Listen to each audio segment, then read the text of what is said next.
Good evening, everybody, and welcome to tonight's workshop, Taking Climate Action Through the Foods You Choose with Shannon Martinez. Thank you for joining us tonight. My name is Sam Green and I'm the Climate Emergency Coordinator at the City of Yarra. I'd like to begin the evening by acknowledging that the Wurundjeri Woiwurrung people as the traditional owners and true sovereigns of the land that we now know as Yarra.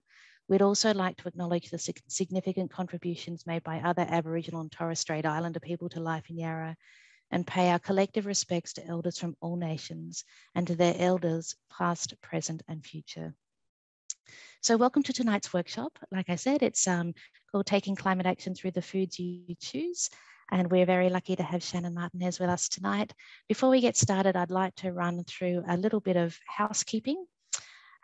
So we've got our microphones on mute tonight, and that's really just about keeping the background noise to a minimum, and so we can all hear what Shannon has to say perfectly clearly. So please keep them on mute. We've got our cameras off, and we'll keep them off unless you want to ask Shannon a question or show her your fabulous cooking prowess. And the way that we'll do that is that when we come time to ask questions and have a chat with Shannon, and we'll get you to raise your hand if you'd like to show her how you're going or ask a question. And our behind the scenes Zoom maestro, Danny, will turn on your camera, turn on your microphone, and you'll get a chance to ask your question of Shannon or show her your fabulous knife skills or whatever it is that you want to show her. If you have questions that we don't get a chance to ask Shannon tonight, because really with so many people in the session and only an hour, there's probably only, barely, a few of us who'll get to ask questions. But if you do have questions that we don't get to tonight, what we'd like you to do is pop them in the Q&A section, please. And if you look down the bottom of your screen, you will see the Q&A section there. So any questions that you have that don't get answered tonight, or that you'd like answered after tonight, just pop them in there. You'll see just along that bar at the bottom, that raise your hand icon.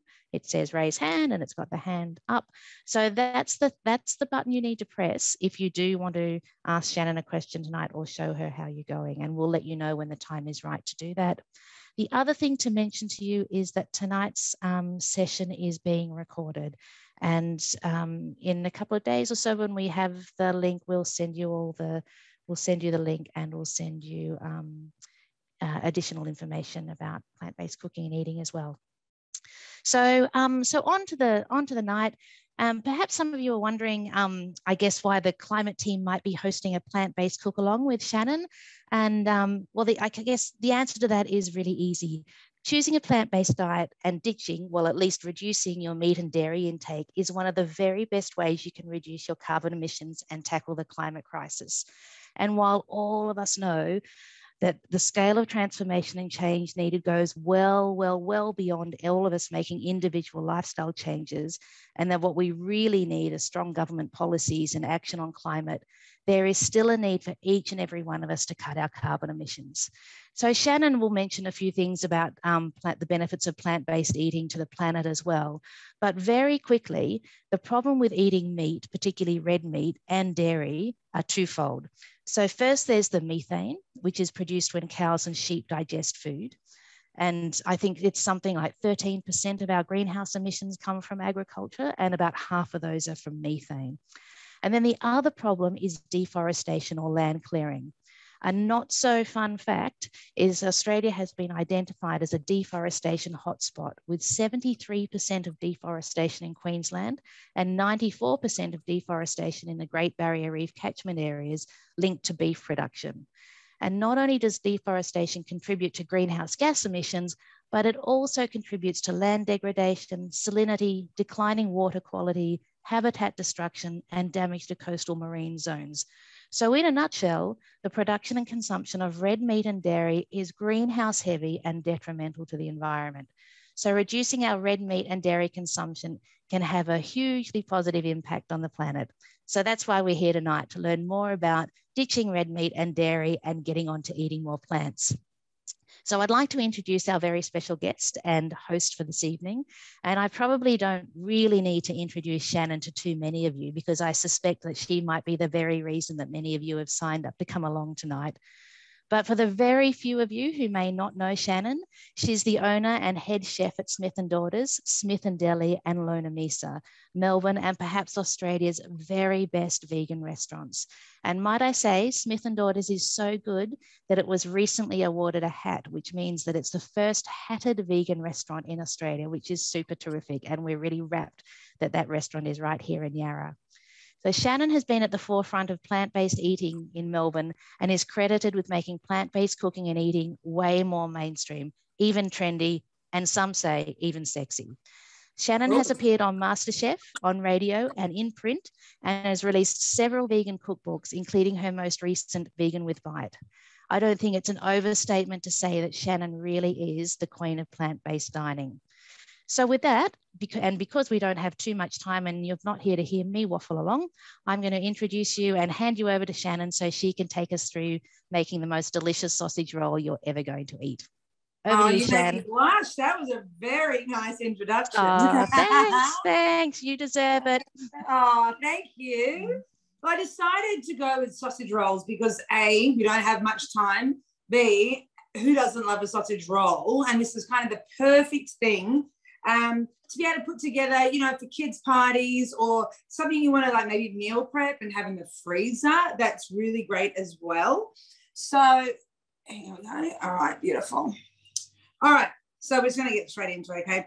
I'm using V2 mince for this purely because it's my favorite.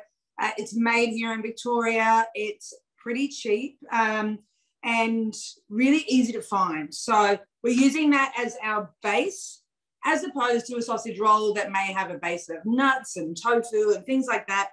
They can be a lot trickier. So we're going to go for the simplified, but still very delicious version. So I'm assuming everyone has their ingredients there.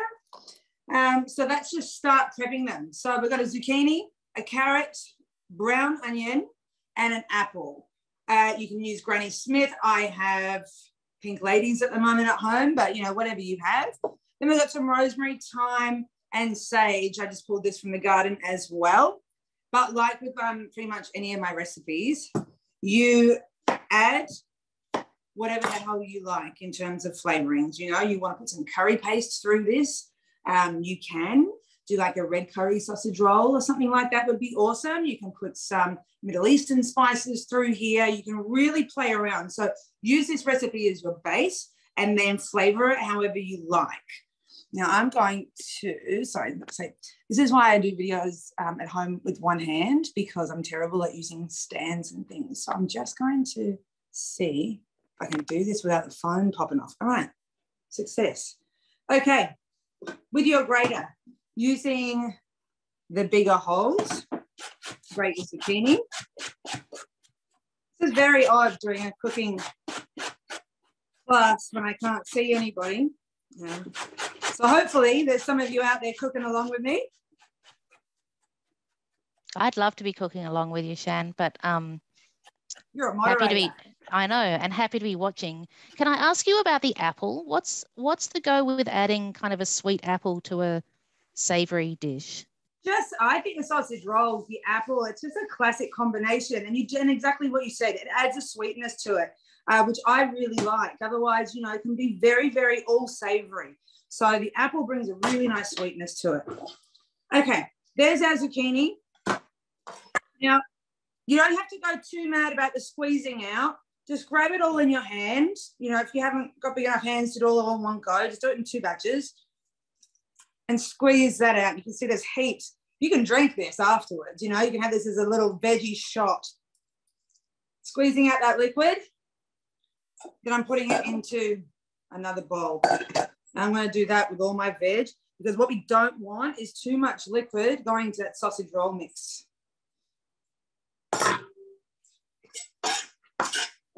All right, it's time for the carrot.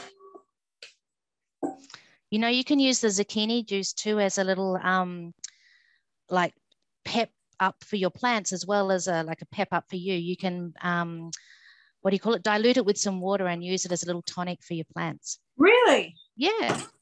I did not know that. There you go. I'm not going to bother peeling this because these are really fresh carrots. I only really bother peeling them if they're a little bit older and the skins are thick.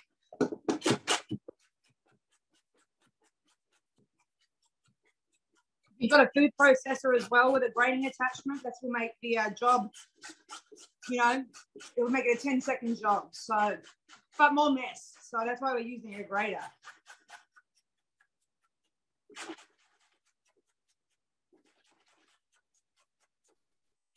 Do you grow your own veg, Shannon? I do. I grow heaps of vegetables, although this year has been an absolute bust for me for summer. It's I feel like I was just growing everything for the rats this year. Yeah.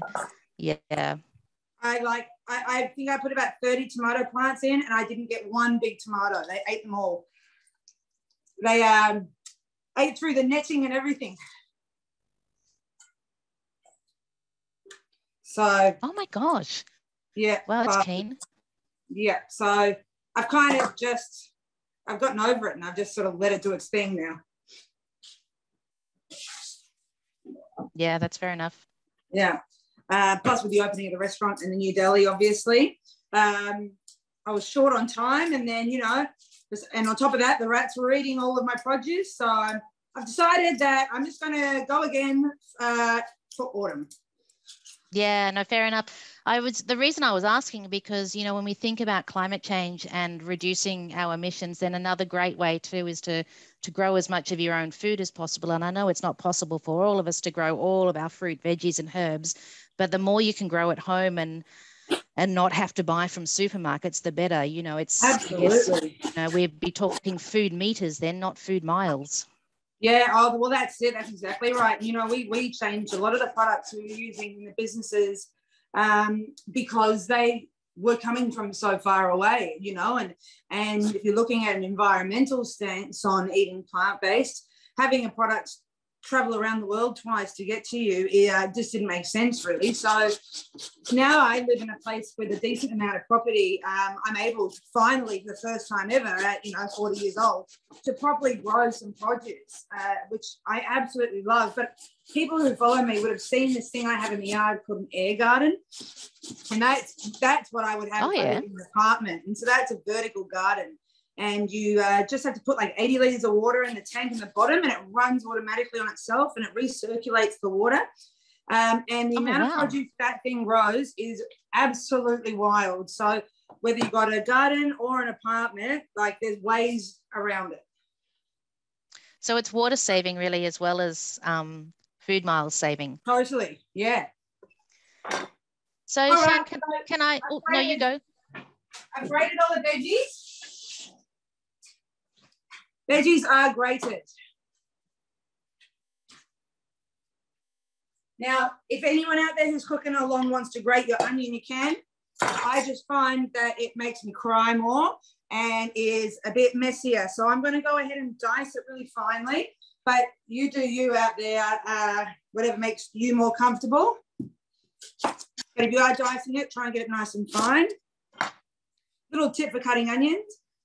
Always keep the root end on, because that's going to hold your onion together. So cut the end off.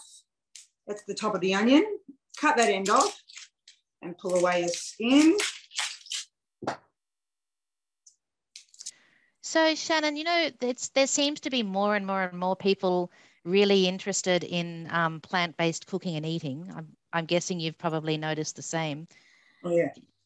What do you think is behind that? What do you think are the reasons that people are really getting into plant-based? I reckon there's a few reasons. I think the media has really jumped on board in a positive light for the first time. Veganism was really sort of not looked down upon, but there was never anything particularly positive said about vegans and veganism, if at all. I mean, it just wasn't really mentioned much at all.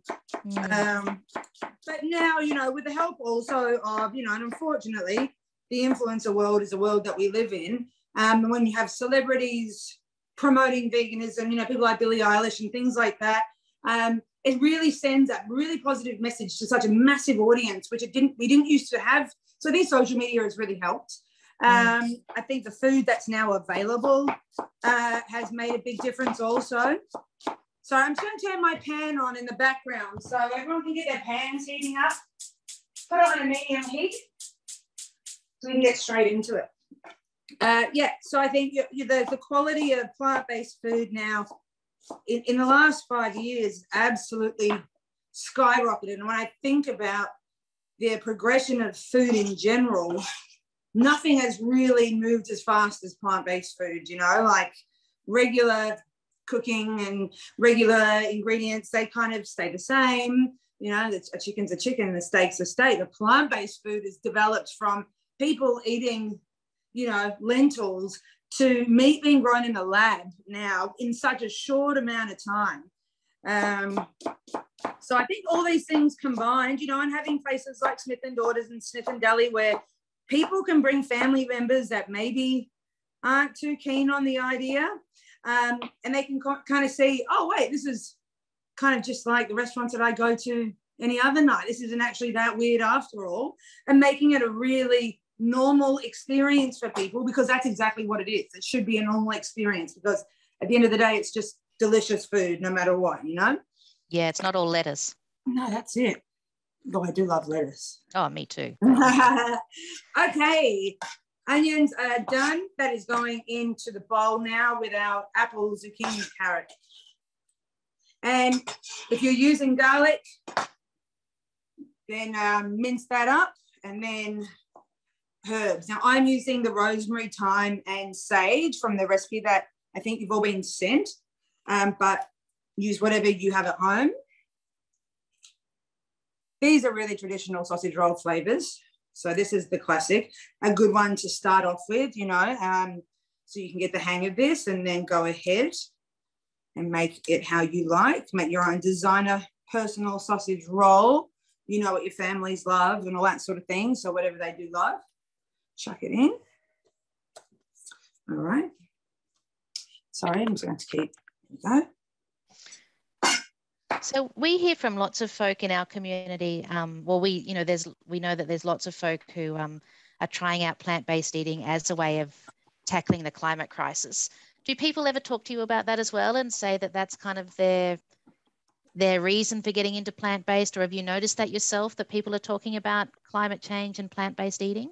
Yeah, environmental issues have definitely become far more common in the restaurants and the deli, for sure. I think initially when I opened, it was definitely all about the animals, which, you know, as it should be as well. You know, there's a lot of reasons behind plant-based and plant-based eating.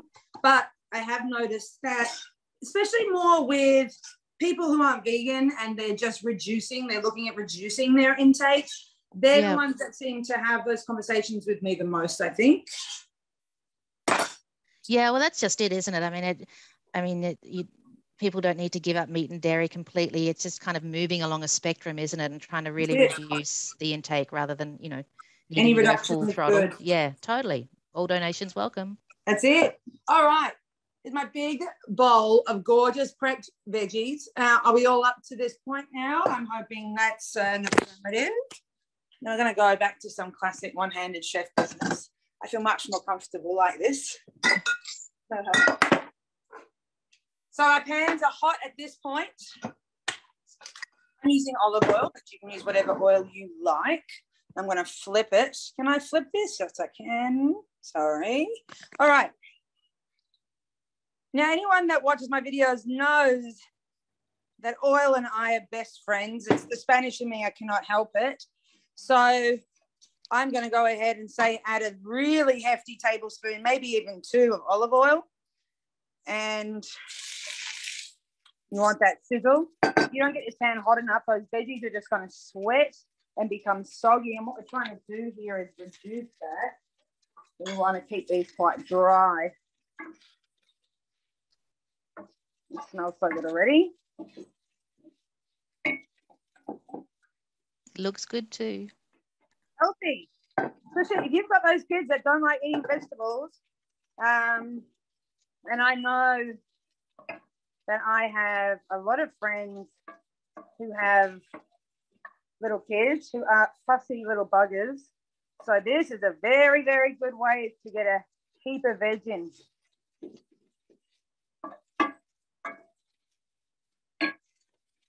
Now, seasoning the veg at this point too, big fat pinch of salt in there. If I wasn't holding my phone, I would be putting pepper in also. So those of you cooking at home, chuck in as much pepper as you like. Go on the heavy side. You want these flavorings to be quite strong because it's getting mixed into quite a large amount of that veggie mince.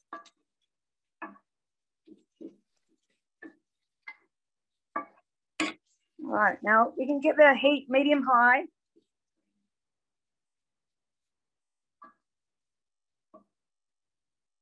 Making sure I can see there I've got some chunks of apple that are wanting to stick together. So make sure you're breaking up everything. You don't want to get a big mouthful of pure apple in that sausage roll. I mean, it wouldn't be the worst, but it's not the best.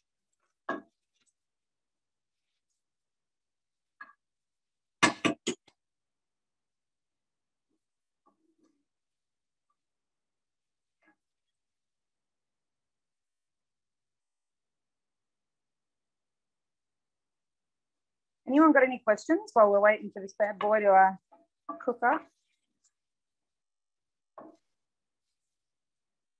So if you do have a question for Shannon, just raise your hand and Danny, our Zoom maestro, will pick whoever it is that's, going to open up the questions and unmute you and show your video.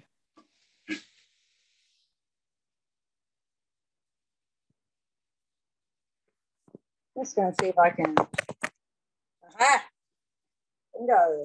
Just going to add that pepper in.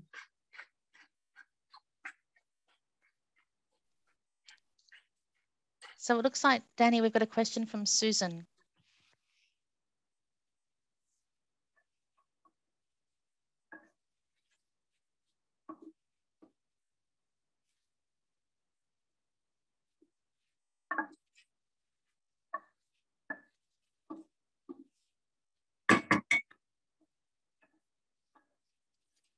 While we're waiting for Susan to ask her question, I'll ask a couple of questions, Shannon, that others have popped in the chat. So one of them is, if you didn't want to buy the V2 mince, what is your preference for making another type of mince, like tofu mince, for instance? For sure. So we, one of the versions of the sausage rolls we did at the Deli was like minced, not minced up, like, you don't blend it. You basically just crush it up almost into a paste with your hand, with ground up nuts, and you can put lentils through there as well, like if you want more of a whole food sausage roll. So make a meat base out of blended up pecans or walnuts, put some oats in there, some lentils, and then some tofu. And there is a thing called Parisian Essence that you might have all seen in the supermarket and not knowing what it is, and you find it with the vanilla essence and stuff. And basically, it's a browning liquid, and a lot of places use it to darken gravies and things like that. It's a natural product, but you can add that to it to give it more of that sausage color, because you will find when you add tofu to things, it does become quite a light, strange color. So look out for Parisian Essence, and yeah, that's a really handy little thing to use. One of the other questions that's come through, Shan, is do you have a plant-based converter meal? So I'm guessing whoever asked the question means like to try and, convert meat eaters to plant-based. Is there something special you'd recommend? Oh, the Danda noodles from Vegan with Bite have been pretty good at doing that.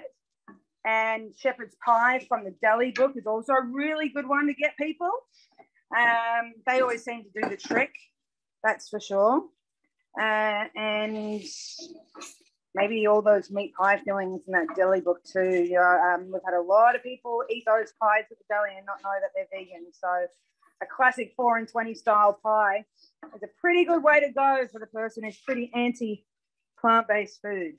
I'm going to put this down for a second because this is done. So I'm going to put this into a bowl. 1 second, sorry.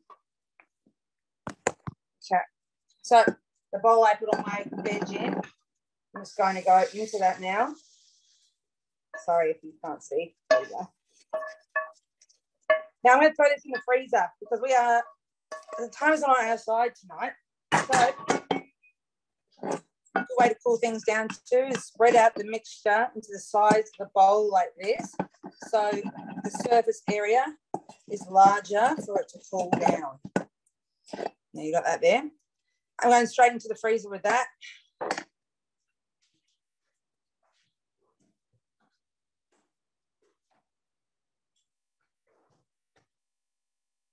Okay.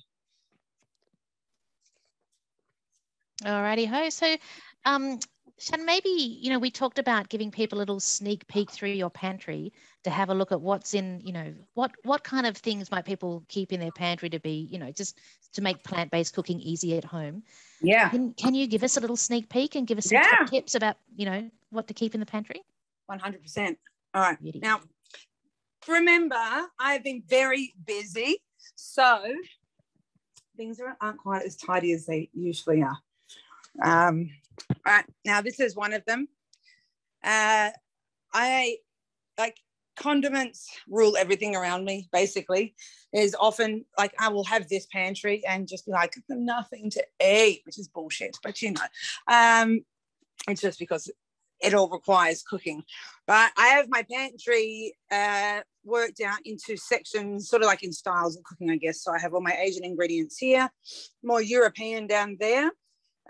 Vinegars are all here, and mustards, then all the canned goods. So vinegars are a big one for me.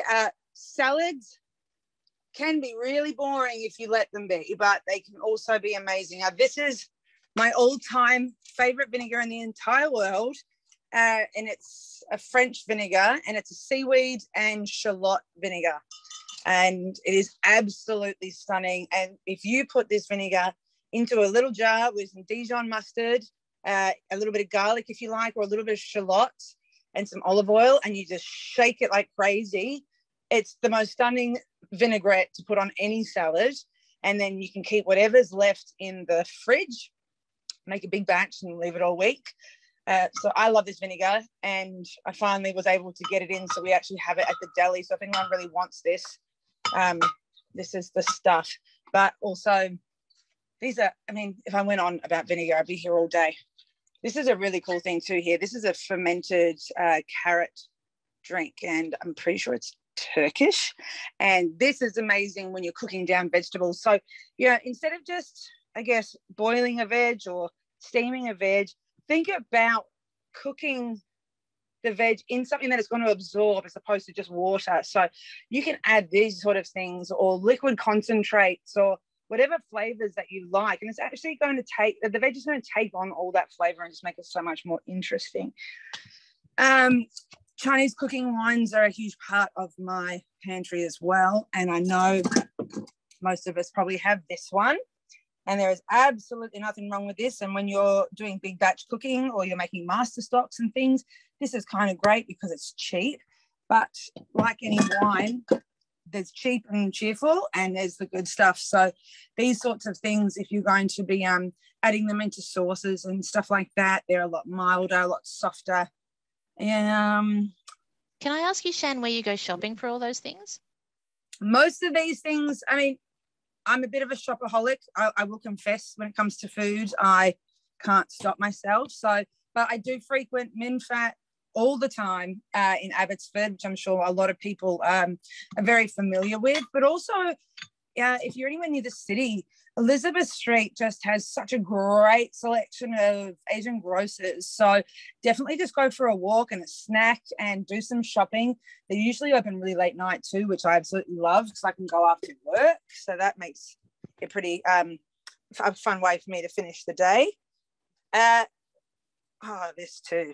I mean, there's some amazing vegan hot dogs out there now and sausages. And if anyone out there hasn't tried curry ketchup or been to Berlin and had currywurst, which I'm sure there's vegan versions of that out there, but this is the stuff. And this is from the Vic markets. There's that Polish deli there.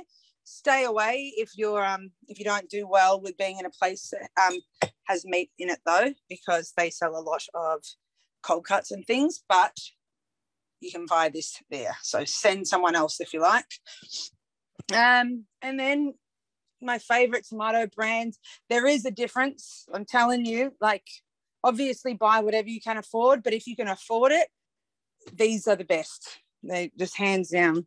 And some other really fun ingredients that I use quite a lot. This one here, nopales. This is cactus that's sliced into strips. Now, this stuff has a really similar taste to like, it's like a cross between a bean and an asparagus. And you would have seen it's the same as the cactus that grow around in the suburbs with the prickly pears on it. It's just the paddles. So this makes great taco fillings or in a salad with a really limey dressing. So a really versatile ingredient for that. You can also put it into braises and things as well. Lots of coconut milk, hominy too. If anyone makes the pozole, that's in one of my books. That's a great thing. Bamboo shoots. Then the instant noodle pile. I mean, you know, you get home late at night, who can be bothered cooking? So that's when these bad boys come into play. And there's some amazing ones out there now that are definitely worth going on the hunt for. And maybe one of my all-time favorite ingredients is this stuff. So good. I mean, I'm sure it's equal parts sauce to MSG because it's just too delicious, but I'm okay with that. Can I ask you about sausages, Shan? You mentioned bratwurst before. Do you have a favorite vegan snag brand or? You know, I actually, in terms of hot dogs, my favorite was Moving Mountains, I think, but I don't know where they've gone anymore. In terms of local, again, V2 is so good. They're really great ones now. What I don't like are the sausages made of veggies. Like, you know, the beetroot sausages, they're just too soft for my liking.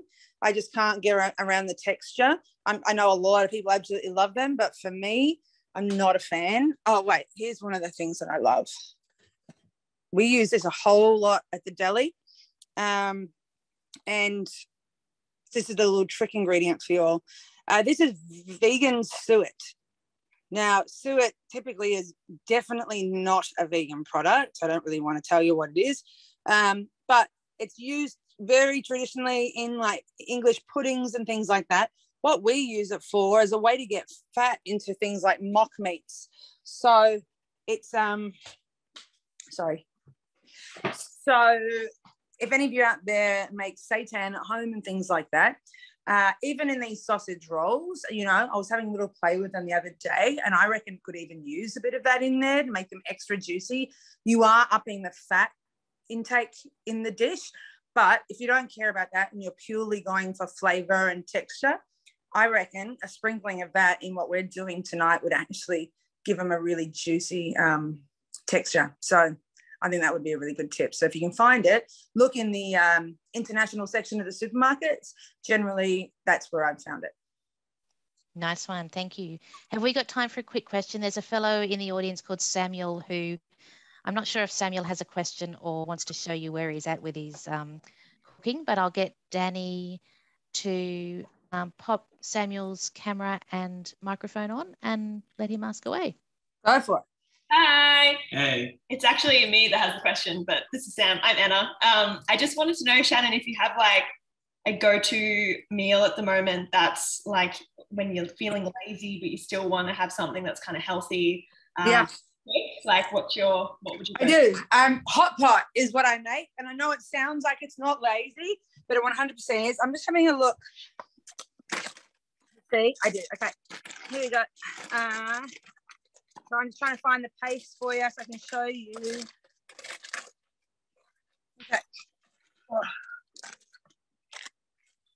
Now, if you go to the Asian grocer, you will find a whole section now, and it's so easy, of hot pot bases. And the one I have been using heaps, I actually can't, I think I've used it all, but it comes in little individual blocks instead of a huge block. So all you have to do is put a pot on the stove, and you put this like little flavor bomb in there and just fill it with water or stock, whatever you like. And then I literally go in the fridge, and whatever veg I have, I just throw it in.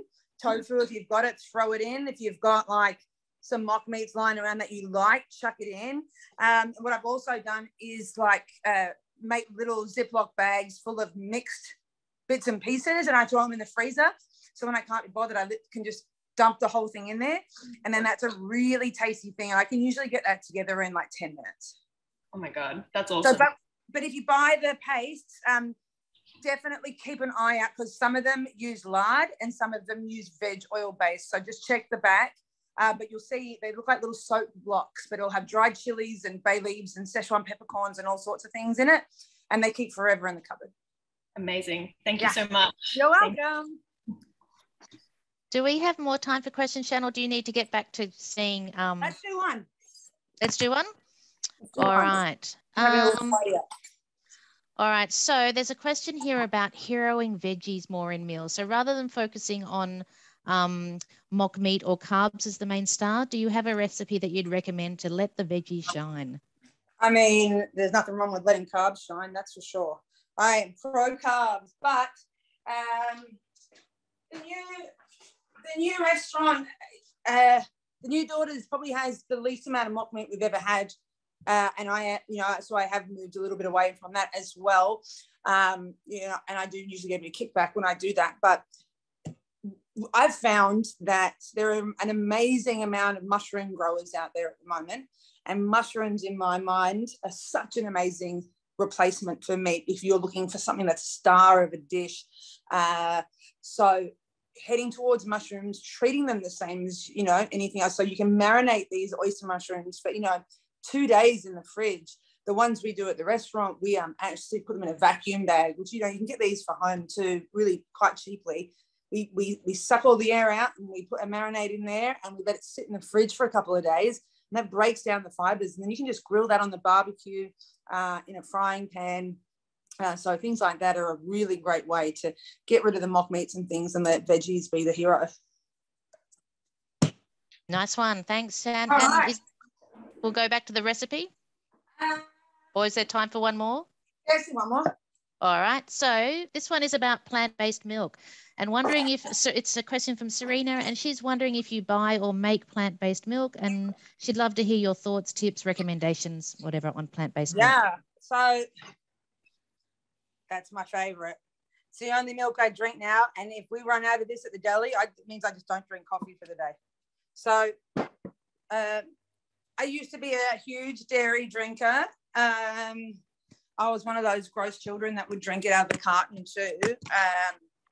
And now, since having the deli, especially because I was there all the time, that's when I'd be there early in the morning, and we didn't have it, I stopped drinking it completely, and now I cannot stand the taste of it. So it's actually quite amazing that after so many years, of growing up with a product that you loved, how little amount of time it takes to actually get turned off it. So I haven't had milk in this house for years now, and that Oatly, I used to be an almond milk drinker.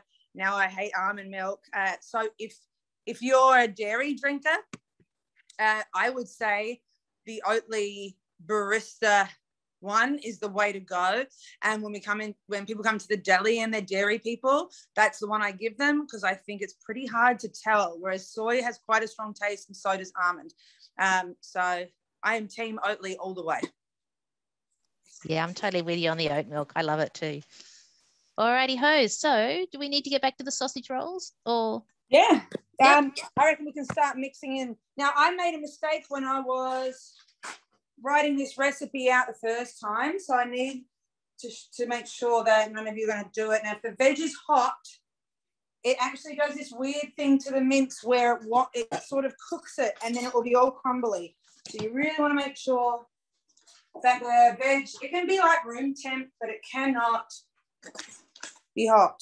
Otherwise, you have a really gross sausage roll texture. When you cut it, it just sort of all comes out. Now, into a bowl, your V2 goes in. Okay. V2 is in. Now, you can give this a mix up if you want to first. We'll help you later. Now, I think we're adding, at this point, we've got some soy sauce. This is just to add a little bit of umami and salt to this. About, what did I say? A tablespoon or so. And stand. See, I made it. Sorry. Is that okay? Yeah. Fennel seeds. I love this in this dish. I think it just lends itself to sausage rolls. So I add quite a lot. Add whatever you like. And then your veg. Still a little bit more, maybe just add a little bit at a time.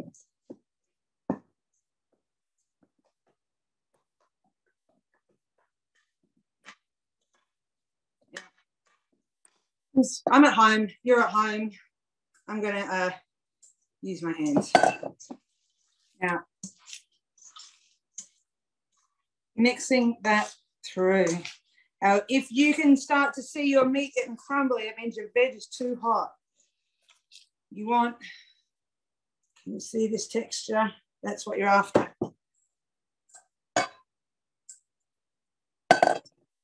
This is the point I would be adding that curry paste if you wanted to, or harissa, or any of those sorts of ingredients. This is where I'd be putting them in now. Just on harissa, and somebody's asked, Shannon, when you're thinking or wanting to get or purchase Spanish or Mexican ingredients, yep. Where would you purchase those? This particular person's interested in making her own corn tortillas. So oh yeah, there's two amazing places to get it from. Now, if you want to go to an actual brick and mortar store, Casa Iberica on Nicholson Street in Fitzroy is the one to go to. They've been around. I've been going there since I was a toddler, in fact. So that is an institution for the Spanish community in Melbourne. Otherwise, online, there's a place called Poblano. I think it's Poblano Mexican or Mexicana.com. Now, they are incredible. They have literally anything you want in terms of Latin, Mexican ingredients, and they deliver super, super fast. So that's Poblano. You can look them up on Instagram as well. During lockdown, I used them heaps. So they are fantastic as well. All right, the mix is done.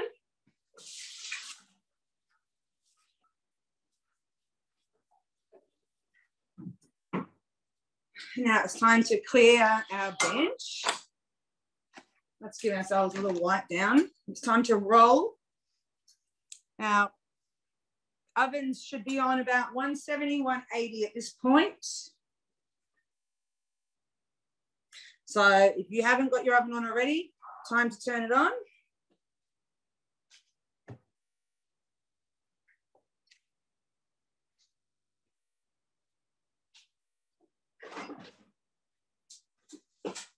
And I'll get my puff pastry out.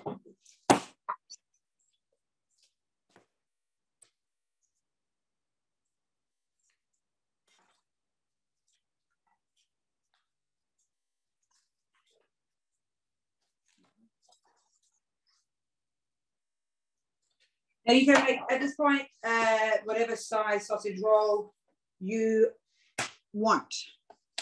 I'm going to make big sausage rolls. So don't get rid of this film because this is how I freeze them. So this blue film underneath, let's keep that on there. Now, wet hands, the easiest way to do this actually is a little bit of water and get your hands wet. So easiest way, because the mixture won't stick.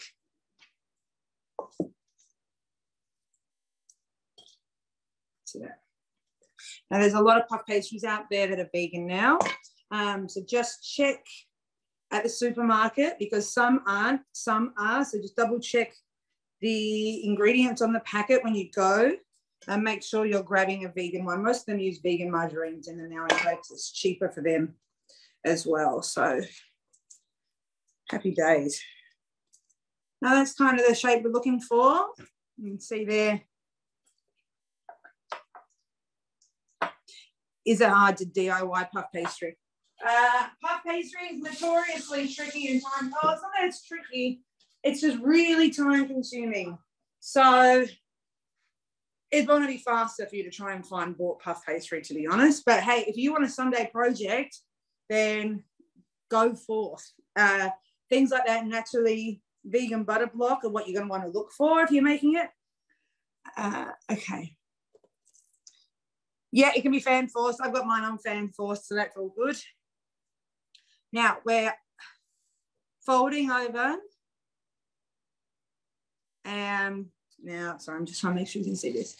Now, use the film. So I pull that film back, out, tuck him in to bed, and then give a little roll over here. And then once you know that seam is well under, flatten it down like this. Now you can, at this point, cut off your excess pastry. And there is your sausage roll. Beautiful. So what I meant by freezing is now that you have this, you wrap it back up, and that is your sausage roll good for the freezer. And that will make it really easy when you want to do some on the weekends or whatever. You just chuck out a roll, put it in the fridge, let it defrost, or cook from frozen, no problem.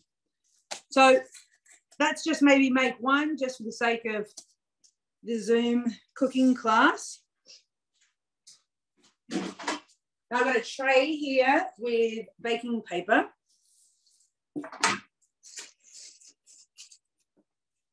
Sausage roll is going on.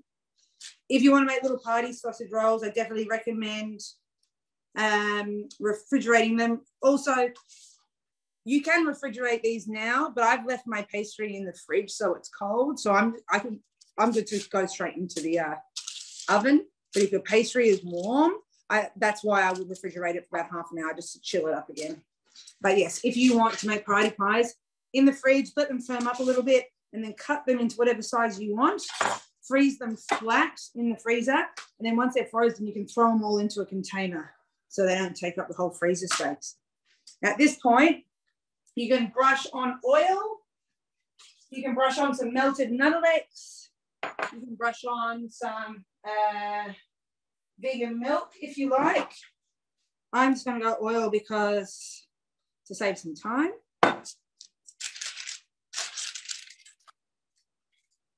And then on the top here, you can put sesame seeds, nigella seeds. I'm going to add a little bit of fennel and a little bit of salt, I reckon. That'd be nice. And once your oven's up to temperature, which mine is, she's going in.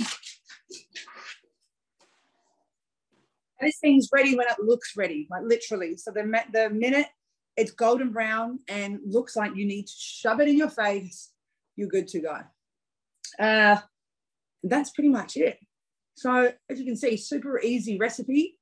You're better off making a bunch of sausage rolls and freezing them rather than making this mix and freezing this. I'm sure that's fine too, but I would just go ahead while you have the whole production line going and just make all the sausage rolls. I'm just going to go wash my oily hands.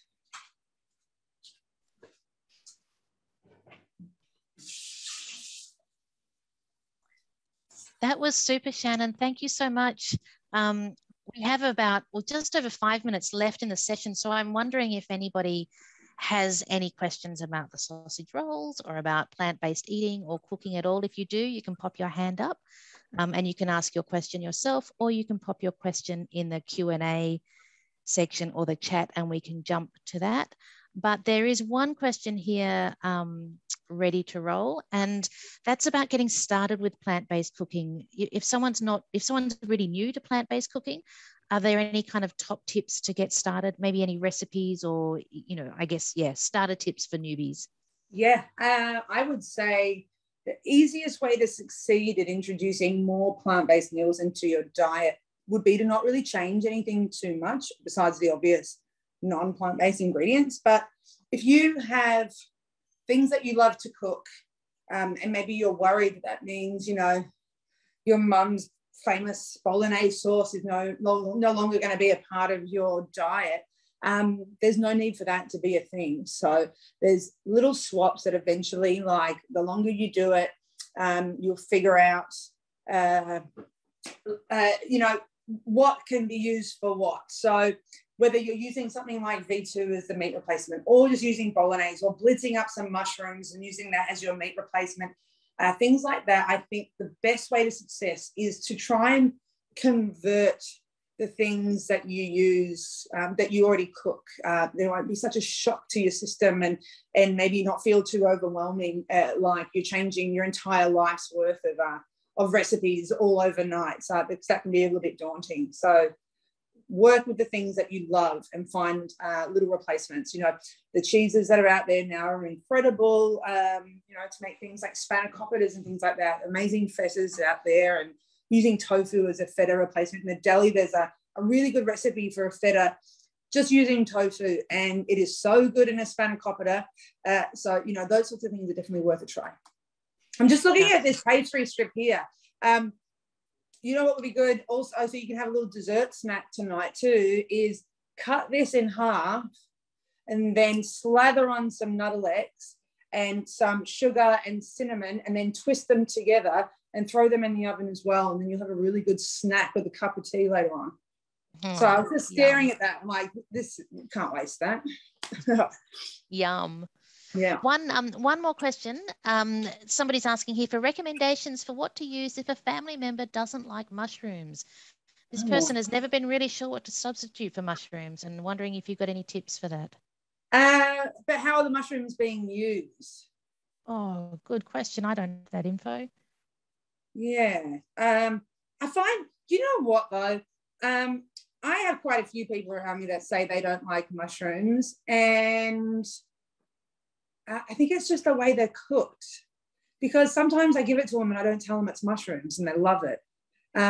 You know, it's like with some people who say they hate vegan food, and so I don't tell them it's vegan, and then they eat it and they love it. And then when I tell them it's vegan, all of a sudden they hate it, because it's just that weird mentality that people can get into a habit of. So I think with mushrooms, if you want to try and get them into it and prove to them how delicious they are, because they're my favorite as well, really high sear on mushrooms is the way to go. You want to treat this like, I'm going to say steak, because that's how I cook them. It's very high temperature in a pan, heavily seasoned. And when I say seasoned, not just salt and pepper, but you can use amazing spice blends. So your favorite spice blends that you have, cover them in there, and then a really hot pan, some olive oil, and you can put some weight on them even, you know, and just let them cook out, and they will get really intense and really juicy. And the flavors that you put in them will help mask. I think some people that don't like mushrooms think they're kind of slippery and watery, and I don't know, but I would definitely say that the way you cook them is the way to do it. So go and get some of those oyster mushrooms, those beautifully oyster mushrooms, and crank up that pan really hot, and just don't touch them. Put them in the pan, put some weight on it, and just don't touch them. Nice one. Thanks, Shan. Couple more questions. There's a question about mock meat, and just, you know, what is it made of? How is it processed? How healthy is it? You know, what's it all about, really? Yeah. Mock meat is the same as real meat. I guess there is the good and the bad, and the media love to demonize mock meat. And, you know, it's very obvious that sort of discussion is coming from the meat and livestock industry and all that, because they have a lot to lose. But, you know, if you can choose really clean mock meats, and you can choose really shitty processed ones, same with meat.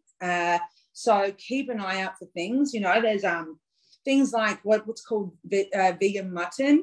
Now, that's just made basically using shiitake mushroom stems. So that's a really good one if you're looking at minimizing numbers in the ingredient lists and things like that. Making your own seitan at home is an amazing thing to do, and a really fun project. And believe me when I say, you will stuff it up multiple times until you get it right.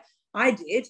And still, when I'm trying new things, I stuff it up all the time, because it is a little tricky, but it's also super rewarding when you get it right. And seitan has an extremely high protein level, so it's a really good thing for you to make. And I mean, the fact that you're making it in your house using flour and water and natural flavors, to me, that's about as healthy as it can get, really. Nice one. Thank you.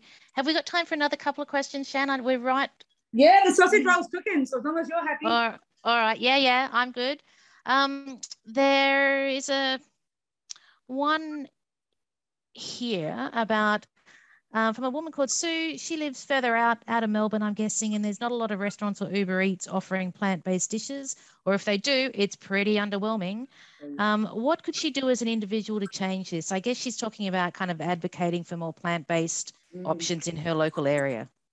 Yeah, my mum lives out Castlemaine area as well, and when I was writing a lot of the books, I had her in mind about what she could get from her supermarkets and things, because I really didn't want to make these books sort of exclusive for people that live in a city that have access to a lot of, great grocery stores. So I would, like you said, go into the shops. The more you demand it, the more likely they are to get it in. Same with the restaurants.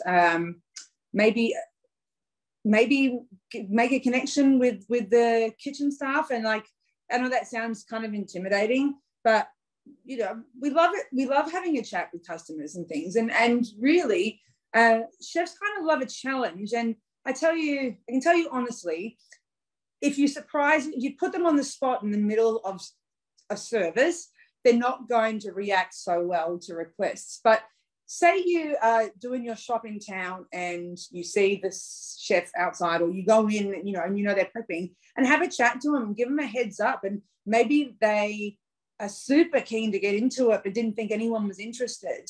You could be quite surprised. And maybe if you're a decent cook, you might be able to give them some pointers if they are not used to it. So I reckon go have a chat to them. Nice one. Good idea.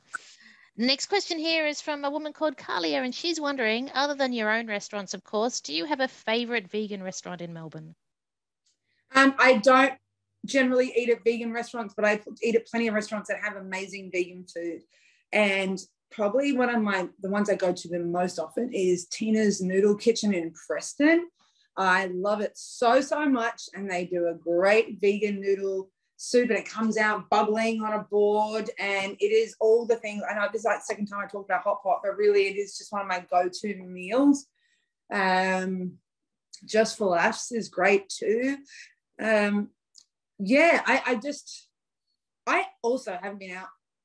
I've been out to a restaurant twice in 2 years, because obviously I was homebound for quite a while and lockdown. So I'm going to go ahead and say Tina's Noodle Kitchen is my favorite. Great vegan dumplings, great vegan side dishes and rice dishes and noodle soup dishes. So there is one in the city too, maybe two. It's a part of the Dainty Szechuan group. So give it a shot. So you're talking Tina's, which is pretty much next door to the post office on High Street in Preston. That's the one. Yeah, I know that one. It's a goodie. Oh, it's so good. One more question here, Shannon, that is around celebratory dishes. So I think you mentioned before about, someone's mum or grandma might have an absolutely brill spag bog that they make, or, there's dishes that are attached to different celebrations in life. Mm-hmm. And those dishes are often meat-based. So I guess there's two questions. How do you kind of still do those big celebrations and do them plant-based? And do you have a favorite plant-based celebration meal? Yeah, I've had really emotional conversations with a lot of customers in the past about this subject, and it's food. This is one of the main reasons why I ended up deciding to specialize in vegan food, because the food has such an emotional memory attachment for most people. You think about times of celebration, times of mourning, loved ones, whether they be alive or past, and food can connect you to that moment or that person in an instant, whether you walk in and something's in the oven and you smell it, or you can taste it, and it's amazing what that can do, and there's certain things that remind me of my Spanish grandmother, and it is quite, and you get a very emotional response, and just the smell, it teleports me back to her house. And it made me so sad to think that vegans wouldn't be able to have that connection anymore. So that is why I pretty much started replicating meat dishes, because I wanted to give people back those memories, because it really sucked in my mind that because people were making these ethical choices, they were missing out on such an important part of life and losing memories. So things like the smoked salmon, you know, that was for a friend who was Jewish, and her grandmother used to do lox and cream cheese and things on the weekends. And so, you know, she got very emotional when she tasted that because she thought that was out for her. So, yeah, and with customers, if there are any, we did this at the Deli when we first opened, but just for anyone that's there and listening, if there are those things and you are missing certain stuff, always feel free to drop me a line, because, you know, I'm always down for giving something a crack if you're missing something and can't figure out how to do it. But in terms of things like Christmas, like, I think it's pretty sucky when people that are vegan are at the table and that means all they get is the potatoes and maybe not even the gravy, because that's not vegan. Like, that really sucks. So things like the obvious, which is a whole roasted cauliflower, are a fantastic centerpiece dish to add to a table. There's one in the Vegan with Bite book, and it's actually completely coated in tandoori and yogurt.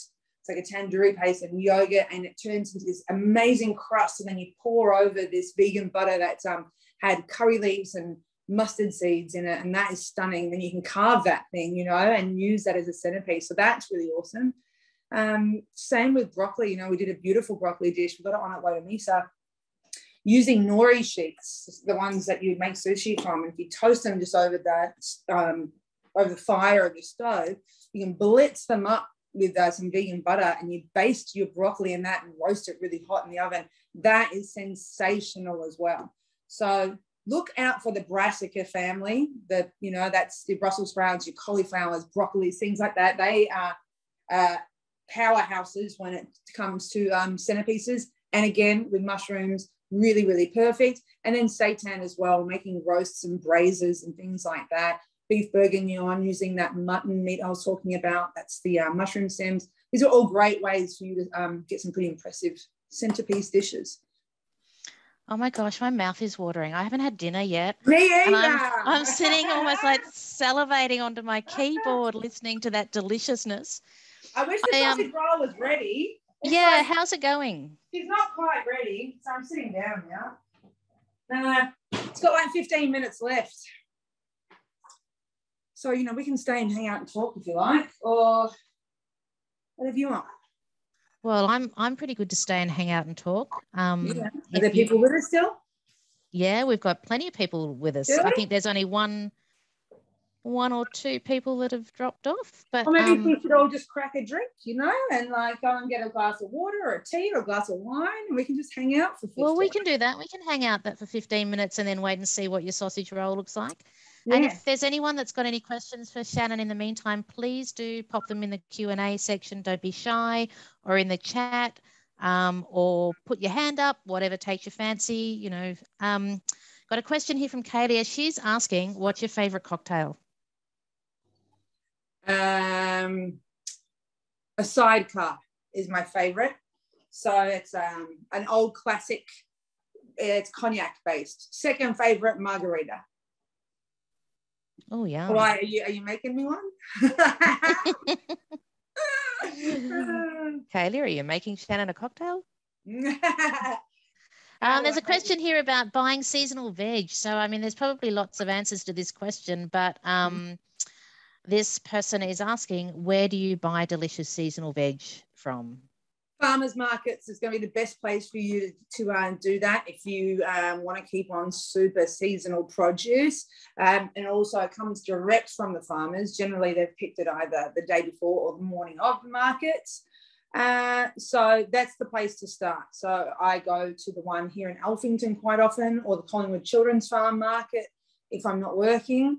They're two great markets. The one in Alphington's on every week now, which is awesome. I think maybe Collingwood Children's Farm Market has just started doing it weekly too, which is sick. So go there. Honestly, avoid supermarkets if you can. Just avoid them in terms of produce. Use them. I use supermarkets if I am in the shit and I need some last minute things. But if you can, go direct to the farmers market. Toscano's is great too. I actually was dropped past there yesterday to get the zucchinis and stuff. They're really good.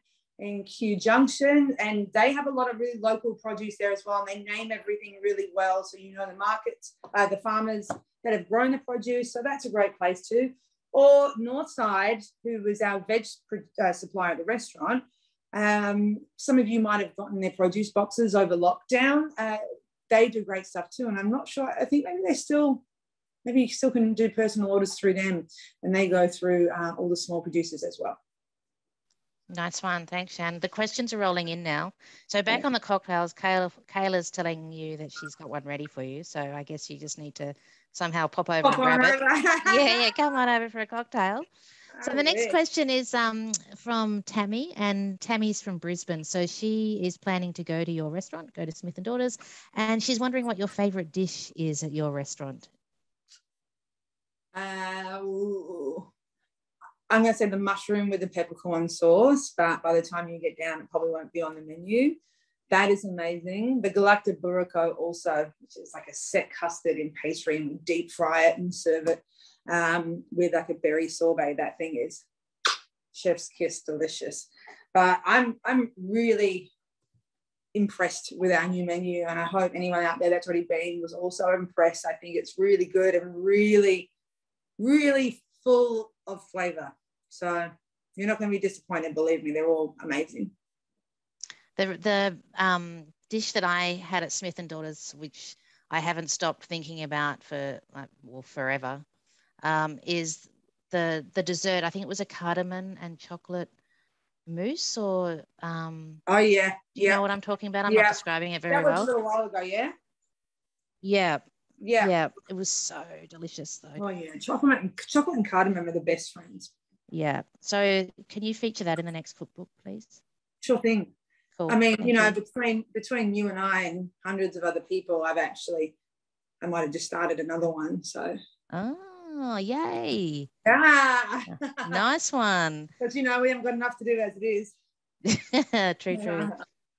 The next question has come from Tax Xavier, a fellow called Tax Xavier, and the question is, what's your go-to seitan recipe? Do you have one of those recipes or a seitan recipe in one of your cookbooks? I don't have a go-to, and no, I don't have one in my cookbooks at the moment because it is tricky. I feel like it kind of needs its own thing, so I might actually do an in-depth video about it, or maybe in the next book put something in it. Each meat I make, each mock meat I make, has a totally different recipe because we're trying to get a different texture. So, for example, I saw something come up about the Schnitzels. The mix that we use when we're trying to replicate poultry has a blended tofu mix in the wet mix. So basically what you're doing is you're creating a dry and you're creating a wet. Personally, if I wasn't making it in such huge amounts, I'd always go for the wash flour method. You get a much better result. Vital wheat gluten, I find very hard to neutralize the flavor of it, whereas with the washed flour, this might sound like I'm speaking another language to people right now. So if it is, just pull me up and I'll go back a little bit more. But the wash flour method is using regular flour, that's high protein flour, and water, and you make a dough, and then you let it sit in water and soak, and then you wash it under running water, and you knead it like you would a bread dough, and you're letting water run over it, and the starch is washing off, and what you end up with at the end is a pure wheat protein, and that is seitan, and that is the basic form of seitan. But what you can do after that is rub Nuttelex through it to get fat pockets through the meat. You can flavor that and color that with things like beetroot powder or vegan food colorings. You can shape it however you like. You can boil it, you can smoke it, you can anything. So you can see what I mean by it. It's such a huge topic. It's very hard to say one way or another, but the chicken, for something like chicken, using blended tofu in with your wet mixture will help give it a really nice tenderness. Yeah, you mentioned schnitzels, and your chicken schnitzels from the deli are so delicious. They're absolutely divine. Mm-hmm. I reckon I have about one a fortnight for dinner. Yes. I love them. I really love them. Totally addicted. So the next question is from Freya, and she's asking about cookbooks. And other than the cookbooks that you've written yourself, what cookbooks would you recommend? I'm guessing vegan cookbooks. Vegan cookbooks? Yeah. I don't really have many. Or any cookbooks. Just what are your faves? Yeah, sorry. Are we going to squeeze at the shelves? Yeah. Cool. Okay. 1 second. Oh. All right. Just gotta flip it. Now, as you can see, I've got a lot. I think it's about, the last count was 800, I think. So we've got a lot of cookbooks. Now, these are, I have them in categories of regions. Some of my favorite books at the moment are these, and these are amazing. They're American soul food. We've got some amazing African recipes books in there. These are amazing. The key for me with cookbooks is to find books that are written by people from that area or who have completely immersed themselves in the culture of the food. So for me, Szechuan food, I think, I've probably made it pretty obvious, is my favorite. So Szechuan books can be really tricky to find, but Fuchsia Dunlop, who's a woman from England who literally, she kind of just moved to the Szechuan province and she learned the language and she immersed herself in it. And she's a very well respected and noted person in terms of Szechuan cooking. So just go less about TV shows and celebrity and all that, and go look at people who have immersed their entire lives in that actual cuisine. So I don't think I've answered the question really. I'm looking at my books, I'm like, oh, they're all so good. Some really good old ones too. These are like, this is my grandmother's one from when she came to Australia. Amazing. There's some beautiful ones in here. But is your grandma from you? Is that your Spanish grandma? Yeah. When did she come to Australia? I think in the 50s. Wow. Okay. Ages. Yeah. Maybe the 60s, maybe late 50s.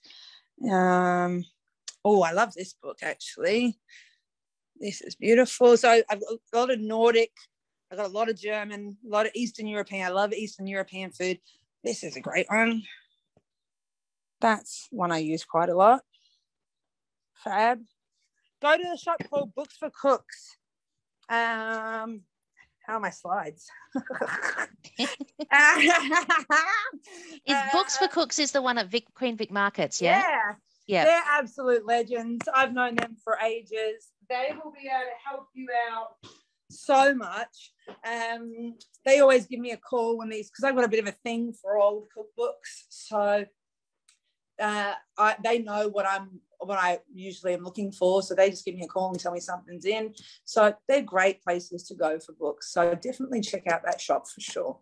But maybe it's essential to learn the techniques properly. So that's why I find if you don't just focus on vegan cookbooks, but just all cookbooks in general, if you learn how to cook something properly, you'll see the technique and then you can apply your vegan changes to that. But learn the history behind the food and learn the techniques properly. Yeah, that's a great tip. There's a question here about alternatives for cream. So if a recipe features cream, what would you use as a vegan alternative? Well, there are two pretty great ones out at the moment. Oatly have brought out a cream, which is good. But son, can anyone help me out there? It's plant. We have it at the Deli. This stuff is crazy. Hang on, I'm going to try and find it. Oh, hang on. Sorry, I'm just going to pull up the laptop. Since chemo, my brain is not what it used to be and I forget things very easy, so I apologise. Totally good. Okay.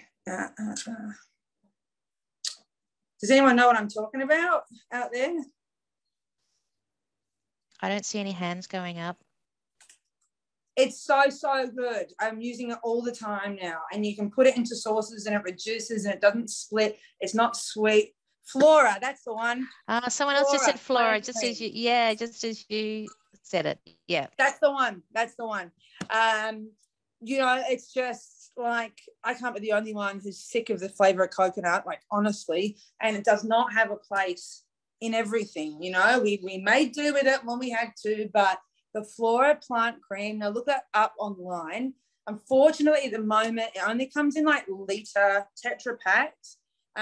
And I've been in talks with them about getting it into smaller sizes, but just get it anyway. It lasts ages in the fridge. It whips up amazingly and you can add sugar. It's a neutral flavor, so it's not sweet. So you can add it into sauces if you want like a creamy, savory sauce, or in pasta sauces and things like that, or whip it and add sugar and vanilla also. So it ain't going to get better than that.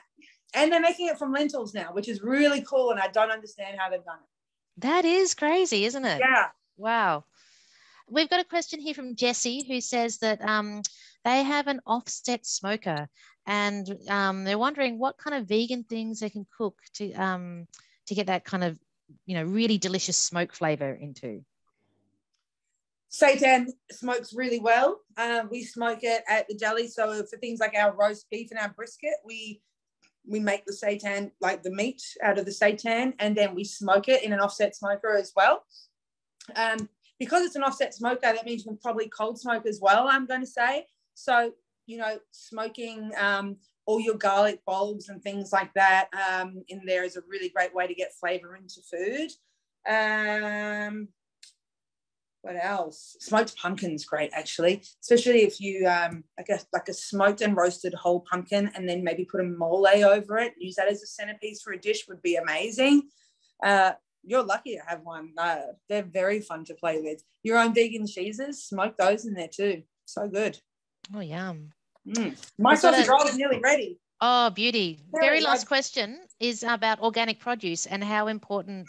Do you always use organic produce, and do you think it's really necessary or important to use organic? What's your thoughts on that? No, I don't really care too much about organic. I am more concerned with where it's coming from and the people that are either growing or producing the product. And, you know, and even if I was, like a lot of the things we use from our suppliers are organic, but I don't necessarily search out for them. And if I was, I don't think the customers would probably like how much of an increase the menu would have, because it is very expensive, you know. So it's not on the top of my list. Cool. How's that sausage roll going? Let's have a look. I mean, we're pretty close. Oh, yum. Oh, yum. It's so big. Oh. I didn't even cut it. I should have cut it in half.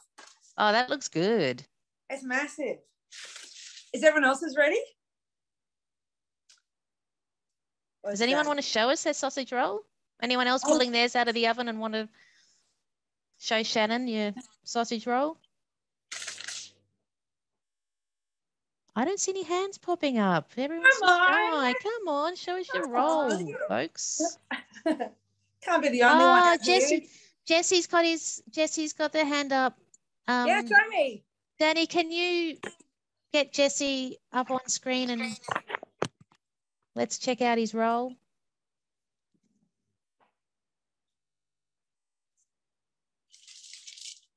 Isaac's saying he's still got a couple of minutes to brown up there. Yeah, look, I cheated and I cranked my oven a little bit because I was impatient. All right, so we've got Jesse. Can we unmute and bring Jesse up on screen?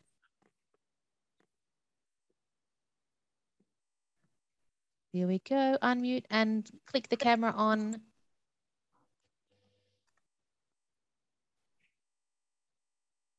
Hey, Jesse, you just need to click your camera on. Yeah, waiting for it to come on. Oh, okay. Oh, hey, there we go. Hello. Hey, sorry, it's a new computer. I can't see you.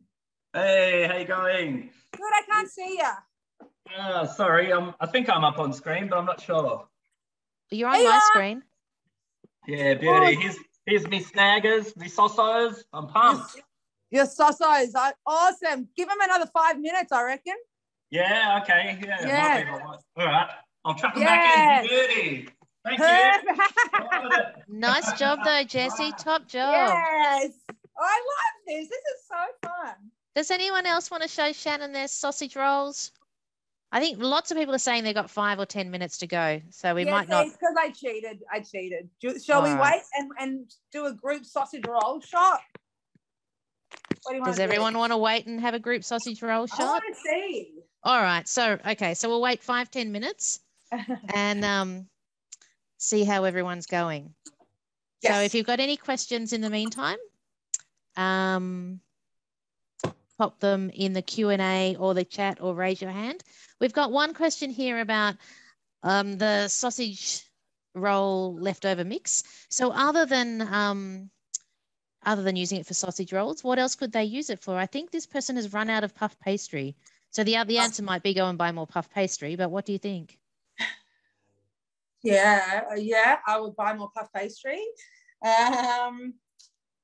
You could make a vegan version of a Scotch egg. You know, you could get like a square of tofu or something. You could wrap the sausage meat around that. Then you could crumb it and then you could deep fry it. That'd be pretty fun. Or saying that, you can actually just make some meatballs out of it too. Nice. Yeah, so, they're going to have that veg through it. That's not a big deal. Shape your meatballs, either pan fry them to seal them or chuck them in the oven and then make like a nice red sauce, like a Napoli sauce, and then just finish the cooking in there. That's a good way to finish that off. Perfect. But, I love that Scotch egg idea. I'm going to try that tomorrow. Yeah, Freya, who asked the question, is going, yum, thanks very much. We've got another question from Tammy. She's asking, what's your favorite way to do nachos? Oh, I like chilaquiles the most, which is soggy nachos, because I'm like a soggy person, like I like the soggy chips. I like the soggy everything. So that's, where you basically drench the chips in sauce. But if you're going to do the classic style, there's only one way to do it, and that is to layer it. None of this, everything only on the top in one layer, because then you have the saddest bottom layer of dried, lukewarm chips ever. So if you're going to make nachos, just on a flat tray and layer it up. Chips, a layer of the good stuff. Chips, a layer of the good stuff. That's the way to go. You need every bite to be perfect. Nice one. Yum. We got another question from Carla. She's asking, are you going to be on MasterChef again? And if so, when might that be? I doubt it. So maybe not. But, maybe something better than that is coming up shortly. So we'll see. Oh, is that a stay tuned and watch this space message? Maybe. Hey. All righty. You never know. All right. Stay tuned and watch this space, folks. Stay tuned. All right. Any other questions? Keep them coming, folks. A couple of people have got to head off and they're saying, thanks heaps, Shannon. It's been brilliant to watch you cook. And thanks heaps. Love your work. Pleasure. A couple of people, oops, Penny's saying she burned her sausage roll. Oops. Oh, no. Still be yummy, though, as long as it's not too burnt, I guess. Yeah, I want to cut mine open. Yeah, show us what yours looks like.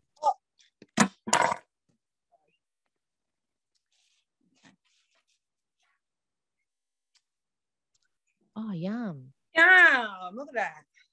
I made mine real fat. Do you sell those at the deli? A version of this, yes. I don't know, try. Ooh. Yeah. Hot and delicious. It's so good, and honestly, the fennel is what really does it for me. So that's my dinner tonight. Yum. The tomato sauce. We've got a question here from Jessie who asks, what other vegan chefs do you pay attention to, whether that be in Australia or around the globe? I don't.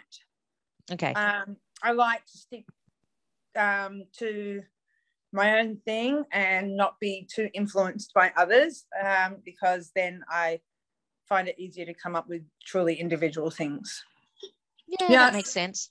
It's like Trent Reznor from Nine Inch Nails would go out into the middle of the forest, so there were no outside influences whatsoever.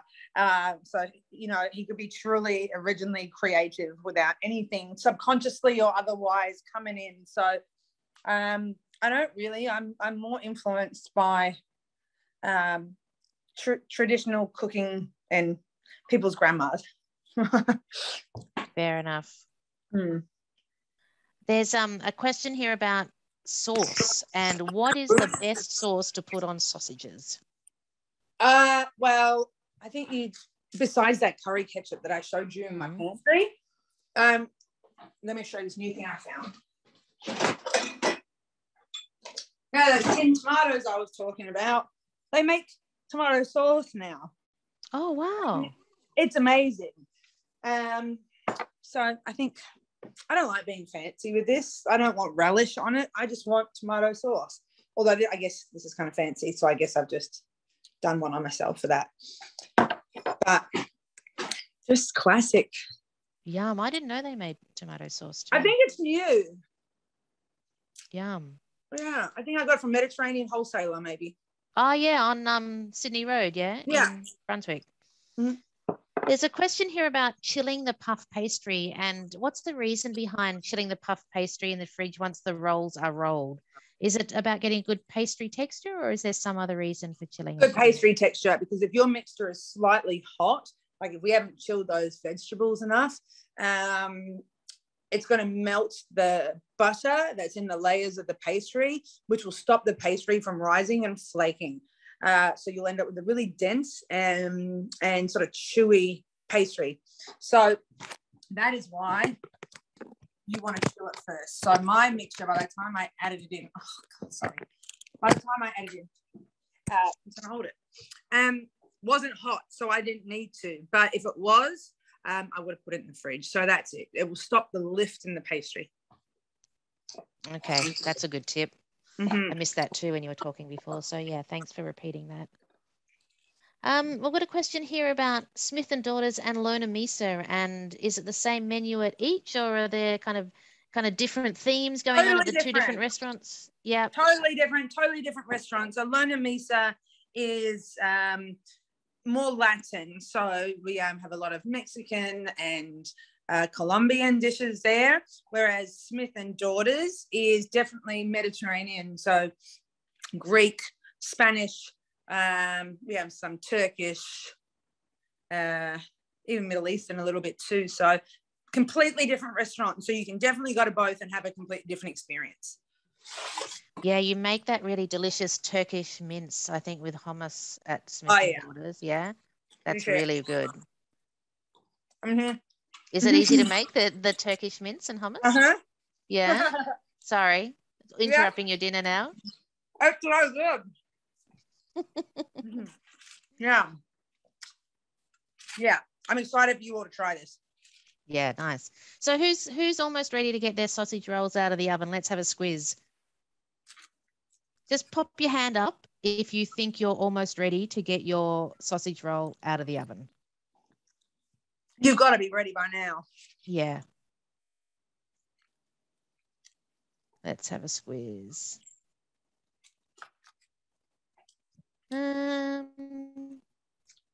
World's slowest oven. I feel you. I used to have one of those too. It's the worst. And then you get impatient. You turn it up too much, and then you just burn everything. All right. I'll just get you to pop your hand up if you're ready to pull your Oh, you did all of it.